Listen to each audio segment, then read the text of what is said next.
চলচ্চিত্রটি শুরু হয় একজন ড্রাগ ডিলার দিয়ে, যার নাম ডিয়েগো পাবলো। সম্প্রতি সে তার বিলাসবহুল বাড়িতে আসে, যার চারপাশে অনেক প্রহরী মোতায়েন রয়েছে। এই প্রহরীরা পাবলোর অবৈধ ব্যবসার সুরক্ষার জন্য নিযুক্ত। ডিয়েগো তখন স্নান করছিল।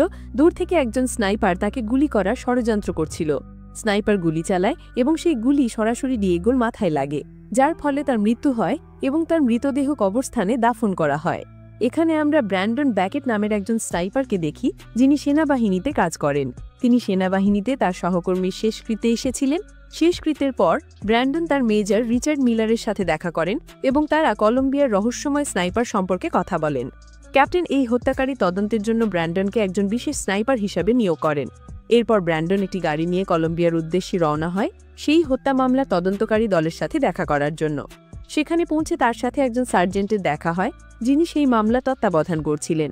সার্জেন্ট ব্র্যান্ডনকে একটি ফাইল দেন এবং জানান যে এই গোপন মিশনে জিসাস মোরালেস নামের একজন হাই প্রোফাইল ড্রাগ ডিলার জড়িত ছিল। তার বিরুদ্ধে আরও অনেক ড্রাগ ডিলারকে হত্যার অভিযোগ ছিল।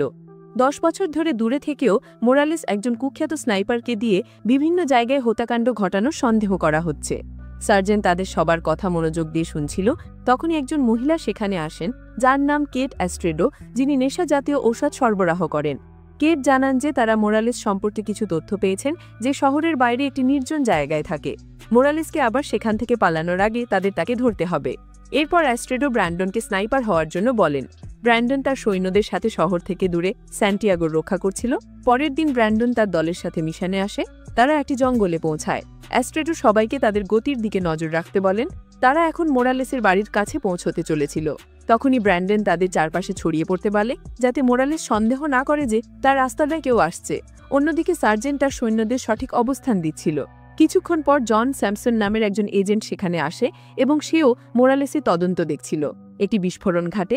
এই বিস্ফোরণে কিছু সৈন্য মারা যায়। অন্যদিকে একজন কুখ্যাত স্নাইপার জঙ্গল থেকে সৈন্যদের দেখছিল। সেই স্নাইপার পাবলোর ওপর লক্ষ্য স্থির করে। সে গুলি চালায়, যা পাবলোর পায়ে লাগে এবং সে পড়ে যায়। অ্যাস্ট্রেডোর মাথায় গুলি লাগে এবং তার মৃত্যু হয়। এটি দেখে ব্র্যান্ডন এবং অন্যান্য সৈন্যরা তার কাছে আসে। তারা এসব দেখে বুঝতে পারে যে এটি মোরালেসের চাল ছিল। ব্র্যান্ডন বুঝতে পারে যে পাবলোকে যে মেরেছে সে কোনো সাধারণ স্নাইপার নয়, কারণ সে দুটি শটেই লক্ষ্যবস্তুকে ঘায়েল করেছে। স্নাইপার যে বুলেট দিয়ে পাবলোকে মেরেছিল তা কোনো সাধারণ বুলেট ছিল না। অ্যাস্ট্রেডোর মিশন নিয়ে সার্জেন্ট এবং স্যামসনের মধ্যে একটি বৈঠক হয়। বৈঠকে জানানো হয় যে মোরালেস তাদের মিশন সম্পর্কে আগেই জানতে পেরেছিল, যার ফলে সে তাদের একজন সঙ্গীকে মেরে ফেলেছে। রাতে স্যাতো, ইয়োগো এবং ব্র্যান্ডন একটি নির্জন জায়গায় আসে। এখানে তারা তাদের মিশন সম্পন্ন করার জন্য থামে। ব্র্যান্ডন এখানে তার আগের মিশনে করা ভুলের কথা বুঝতে পারে এবং সে জানতে পারে স্নাইপাররা কী ধরনের বুলেট ব্যবহার করে। অ্যাস্ট্রেডো সান্তিয়াগোর কথা ভেবে কাঁদতে থাকে। সে একটি পাবে আসে।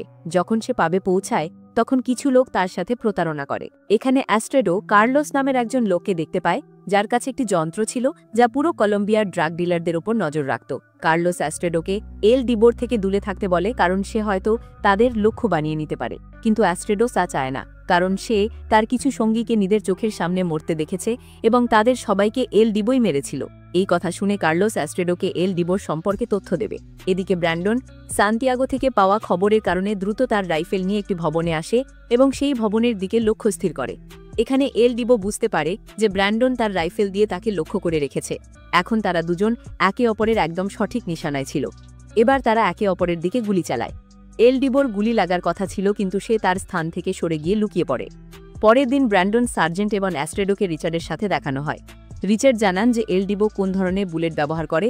এই বুলেট স্নাইপারের ইচ্ছা অনুযায়ী চলে। এই বুলেটের আঘাতে বড় বিস্ফোরণ হয়। এর আবিষ্কার হয়েছিল মার্কিন যুক্তরাষ্ট্রে। এরই মধ্যে আমাদের মোরালেসকে দেখানো হয়, যে তার সঙ্গীদের সাথে খেলা উপভোগ করছিল।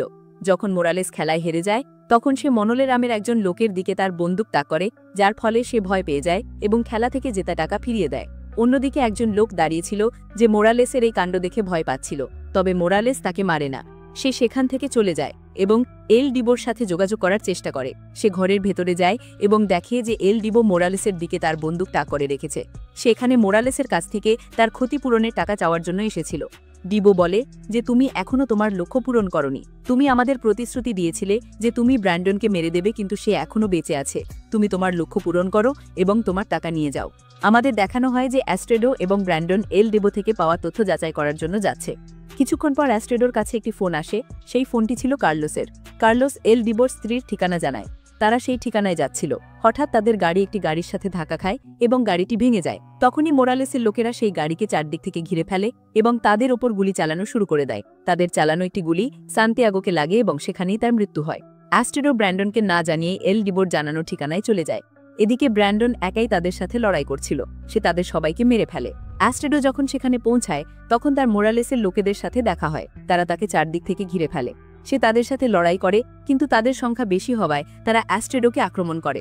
অ্যাস্ট্রেডো এল ডিবোর স্থির গলায় একটি লকেট দেখতে পায়। সে দ্রুত সিঁড়ি তার গলা থেকে টেনে নেয়। সেই লকেটে এল ডিবোর ছবি ছিল। ব্র্যান্ডন সেই ছবিটি স্যামসনের কাছে পাঠায়, যা একজন কুখ্যাত স্নাইপারের আসল পরিচয় ছিল। সেই অফিসার ব্র্যান্ডনকে বলে যে এল ডিবো সম্পর্কে আরও তথ্য জানার জন্য তারা আরও কিছুক্ষণ সেখানে থাকুক।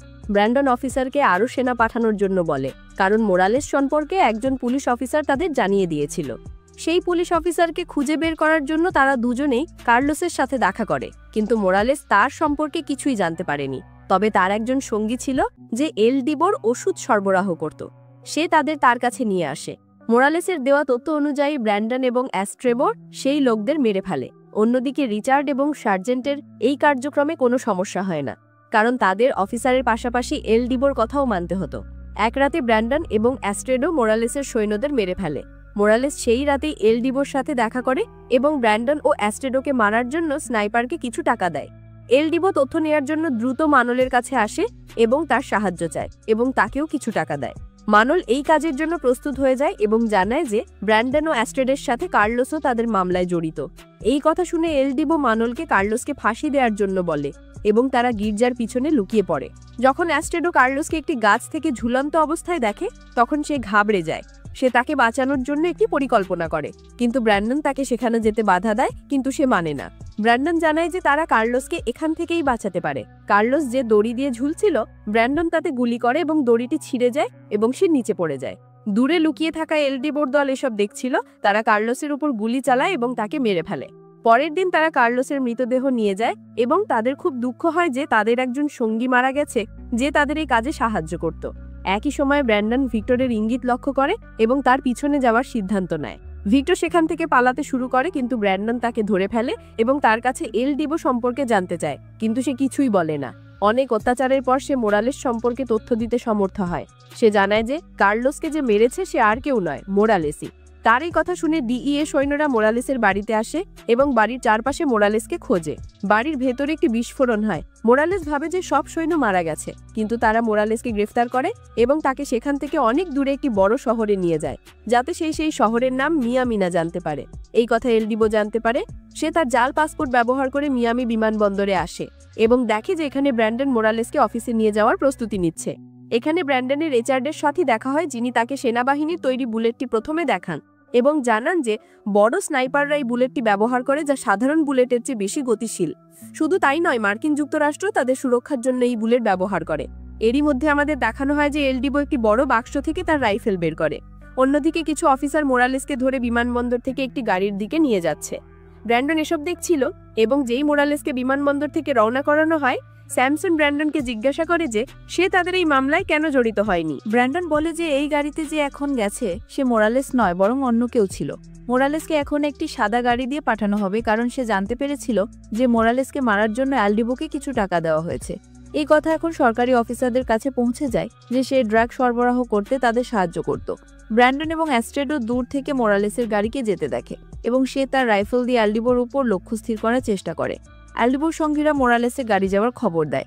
এল ডিবো সেই বার্তাটি দেখে এবং সে তার শুটিং স্থান পরিবর্তন করে এবং মোরালেসের গাড়িকে বিমানবন্দর থেকে বের হওয়ার জন্য অপেক্ষা করে।